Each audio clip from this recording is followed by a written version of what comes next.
Bueno, en este video vamos a comenzar a ver lo que es la corriente alterna y cómo ésta se puede producir. Ya, entonces vamos a partir con este dibujo que tenemos acá, ¿cierto? Donde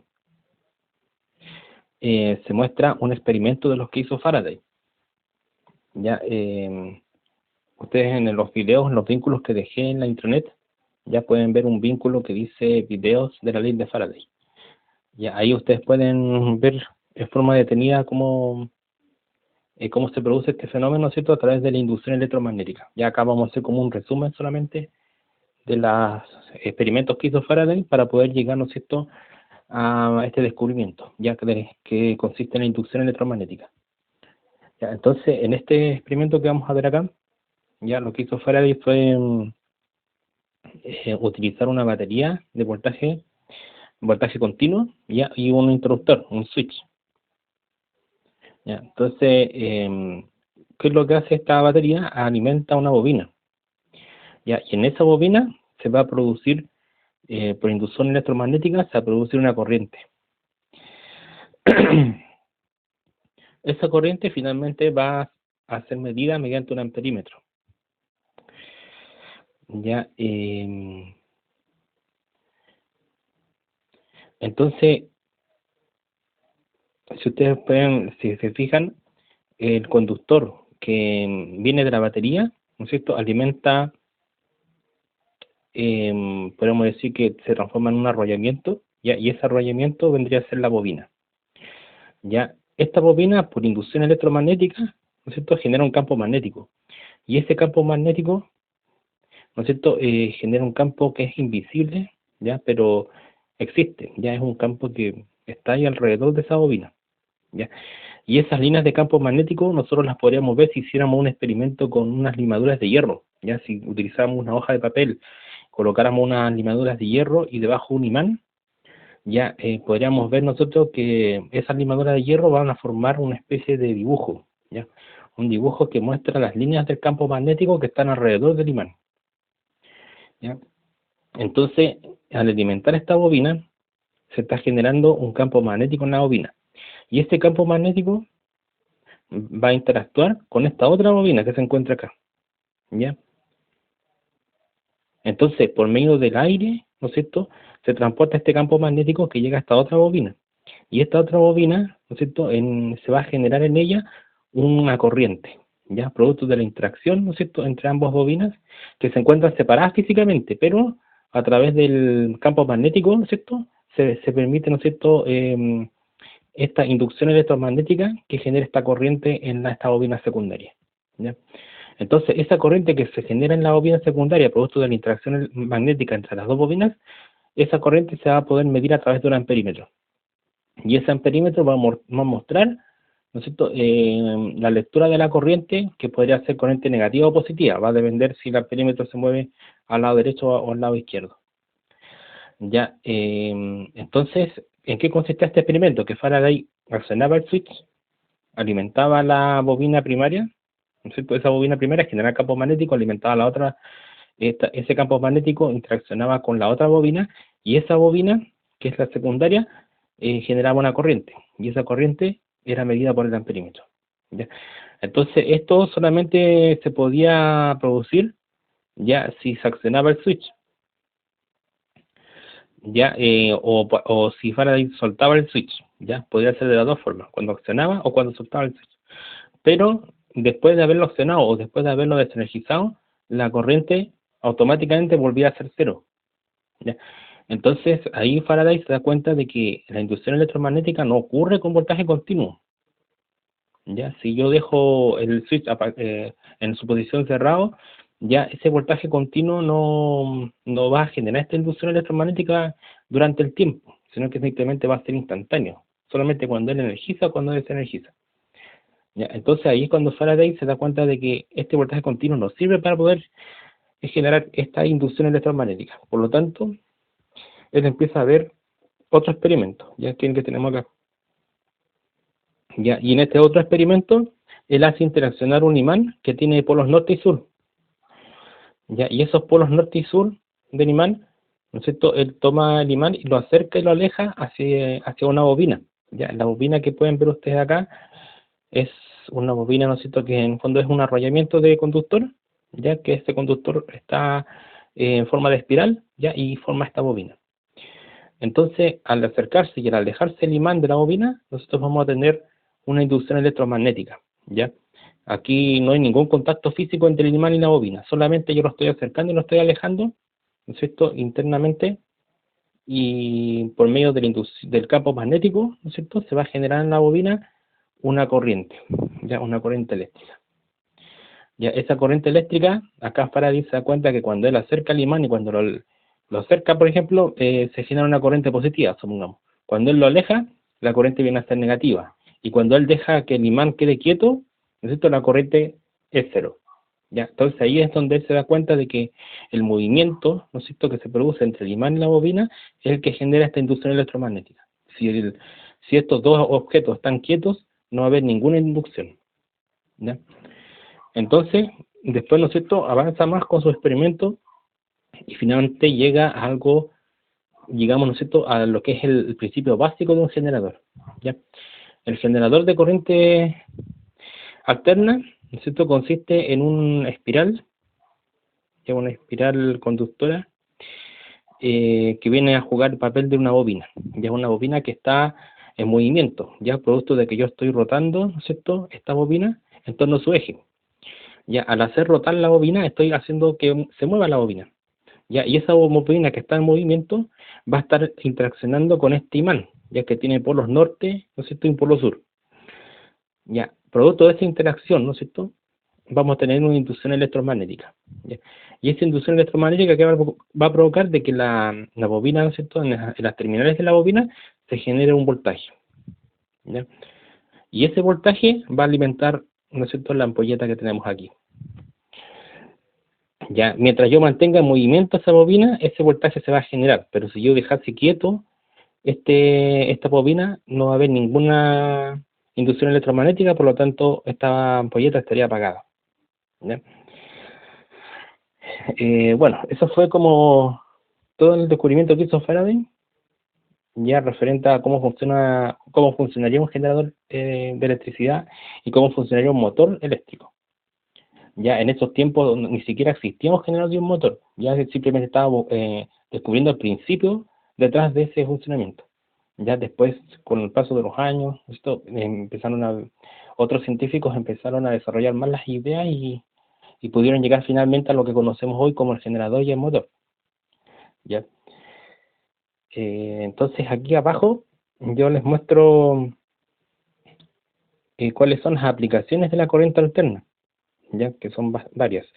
Ya, por ejemplo, aquí en este caso ya estamos viendo una generadora ya de energía eléctrica, una planta de generación. Ya, esa planta de generación, ¿no es cierto?, internamente contiene un generador de energía eléctrica. ¿Ya? Este generador de energía eléctrica puede funcionar en base a distintos principios, ya dependiendo del tipo de la generadora. Ya, por ejemplo, podemos encontrar generadoras de ciclo combinado, ya que utilizan gas natural. Ya, ese gas natural, producto del calentamiento,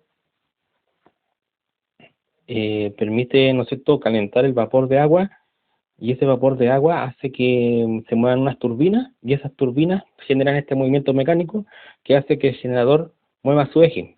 ¿Ya?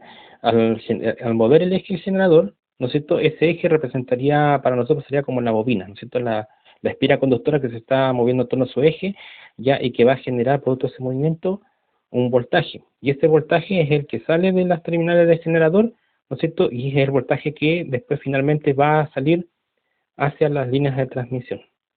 ¿Ya? Las líneas de transmisión eléctrica en la generación estaríamos hablando de que son voltajes muy altos, voltajes de 220 kV, estos 220 kilovolts. ¿Ya? Y esos 200 kilovolts son los que son transportados, ¿cierto?, hacia los centros de consumo, ya que donde finalmente se reduce el voltaje para poder ser consumido por los distintos domicilios y puntos, ¿no es cierto?, que pueden ser de industrias, ¿no es cierto?, y que cualquier local que requiera, ¿no es cierto?, energía eléctrica.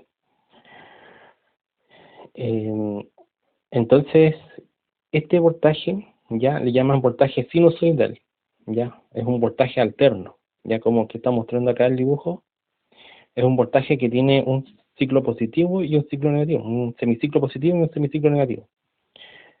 Ya, y le llaman alterno porque justamente tiene esa alternancia, ¿cierto?, entre valores que son positivos y negativos, ya donde también pasa por un valor de cero. Ya, entonces, como pueden ver, el voltaje alterno es muy distinto al voltaje continuo, ya su forma es muy distinta. Ya, entonces ahí tenemos una aplicación de generación de energía eléctrica. Bueno, también podemos encontrar un generador de corriente alterna portátil, ya como que se ve acá. Ya, este vendría a ser un generador de tipo diésel, o sea, puede utilizar petróleo, ¿no es cierto?, o benzina para poder mover el eje, ¿no es cierto?, a través de un motor, ya un motor mecánico que mueve el eje del generador, y el movimiento del eje del generador en interacción, ¿no es cierto?, con el estator, ¿no es cierto?, que vendría a representar el imán, ya hace esta generación de energía alterna, ¿cierto?, voltaje alterno. Y ese voltaje alterno se puede aprovechar también para poder energizar equipos de un domicilio, por ejemplo, ya que no cuente con energía eléctrica proveniente de la red, ¿cierto? Entonces se puede energizar las luces, ¿no es cierto?, de ciertas habitaciones mediante este generador diésel, ¿ya? Después tenemos también generadores eólicos, ¿ya? Generadores que basan su funcionamiento en el movimiento de las aspas de este aerogenerador, ¿ya? Las aspas, al moverse, ¿no es cierto?, hacen mover el eje de este generador, y ese eje, producto del movimiento mecánico, ya al hacer interacción con el estator que representa el imán, como habíamos dicho recién, se produce esta interacción y se genera voltaje inducido. Y ese voltaje inducido también vendría a ser voltaje alterno, ya que va hacia los centros de consumo, ¿ya? Otro tipo, ¿no es cierto?, de generación, podemos encontrar los paneles solares que reciben energía solar. Ya esa energía solar se puede obtener a partir del panel solar como un voltaje continuo, ¿ya? Pero ese voltaje continuo nos sirve para el consumo. Por lo tanto, lo que tengo que hacer es transformar ese voltaje continuo en alterno, ¿ya? Y para eso se ocupa el inversor, ¿ya? Y el inversor se encarga de transformar ese voltaje continuo en alterno, y ese voltaje alterno finalmente se puede utilizar para alimentar, ¿no es cierto?, algunas cargas que se puedan tener en algún domicilio, por ejemplo, podría activar algunas luces, ya mediante un panel solar. Ya, y tenemos también acá el generador de funciones, ¿ya?, que es un equipo electrónico que permite generar formas de ondas sinusoidales. Ya que yo con este equipo electrónico puedo generar un voltaje alterno sinusoidal con una frecuencia determinada, con una amplitud determinada, ya, y ese voltaje me puede servir para hacer algún experimento, ¿no es cierto?, con circuitos electrónicos. Ya, ya, entonces, bueno, aquí estamos viendo en este video algunas aplicaciones generales de lo que es la corriente alterna, ya, y de cómo se genera este voltaje alterno. Ya, en los próximos videos vamos a ver algunos ejercicios, ya donde vamos a analizar cómo es la forma de onda sinusoidal, cuáles son sus características, cuáles son sus parámetros. Ya con eso vamos a poder después hacer un taller. Ya vamos a hacer un taller donde yo les voy a mostrar, ¿no es cierto?, una forma de onda sinusoidal. Ustedes van a tener que encontrar los parámetros de esa forma de onda, ¿cierto? Y después vamos a utilizar el software Multisim. Ya, el Multisim nos va a servir para poder simular una forma de onda a partir de un generador de funciones, ya, que es como el que tienen ustedes, el que ven acá en la foto. Ya, este generador de funciones va a generar una forma de onda alterna sinusoidal con una frecuencia y una amplitud. Ya, y esa forma de onda alterna va a ser visualizada a través de un osciloscopio. Ya, ese osciloscopio va a estar también en el Multisim, y es un osciloscopio que está basado en uno real de la marca Tektronix. ¿Ya? Entonces va a tener todos los componentes que tendría un osciloscopio real. Ya en ese vamos a poder visualizar la forma de onda y hacer el experimento que incorpora este taller. Ya el taller está subido a la plataforma del intranet. ¿Ya? Y también en internet aparece el material, ¿no es cierto?, la teoría respecto de lo que es la forma de onda alterna. Ya todo lo que vamos a ver en estos videos aparece también ahí, ¿ya?, en ese material. ¿Ya? Y también hay un vínculo, ya que los puede llevar a unos videos que lo ya han nombrado al principio. Ya esos videos ustedes pueden visualizar cómo funciona desde Faraday a través de videos explicativos. ¿Ya? Ahí ustedes van a ver, ¿no es cierto?, en detalle cómo se produce este fenómeno de la inducción electromagnética. ¿Ya? Entonces, en otros videos vamos a ver más detalles sobre esto.